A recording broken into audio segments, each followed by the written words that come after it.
Hey, so all the paranormal stuff I've been talking about lately has proven to be quite eye-catching for a lot of people. So I thought I would share one of the stories that really made me kind of consider doing this. And it's from about 25 years ago or so. I had friends that lived in an apartment building by the Court of King's Bench. Back then it was the Court of Queen's Bench, but things happen. It's the old hospital. Now, for those unfamiliar, if you know Prince Albert, as you go down Central by the Court of King's Bench, there's there's an apartment building. If you're coming up the hill, it's on the right.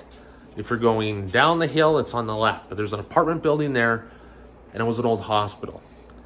And I had friends, there were a couple brothers, they lived there. And the one brother who was the really more of the, I don't want to say macho and of the type, but he was really kind of like a manly man kind of thing, right? Like tough kid. The other guy was a little more sensitive, right?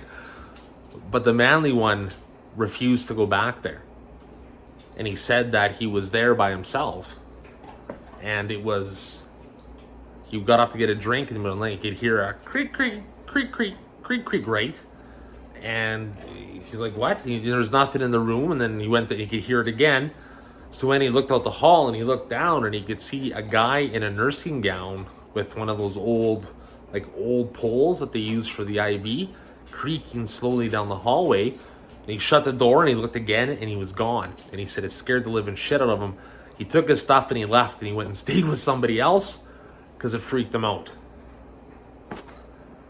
And it was right around then, so I would have been probably around 19 or 20. It was around that time where it was kind of like, you already saw things. You might have snuck into graveyards, or you might have, right, like kind of had, Blair Witchy kind of stuff.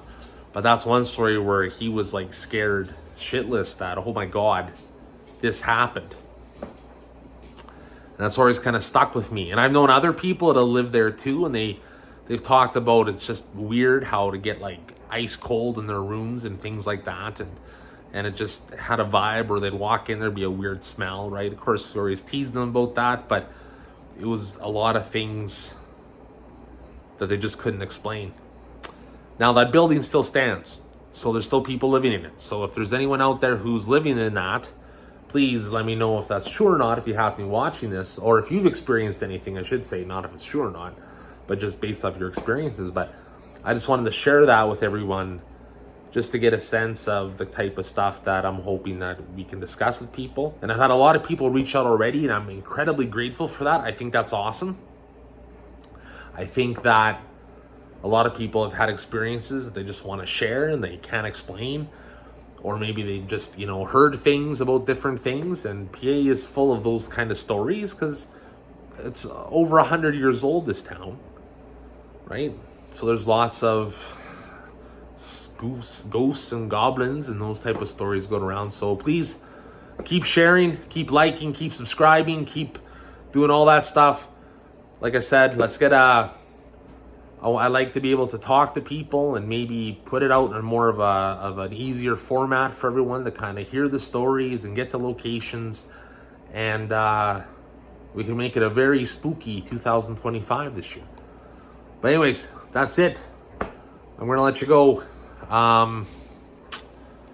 Take care of yourselves. Have a good night. And we'll see you on the dark side. Ooh. Take care.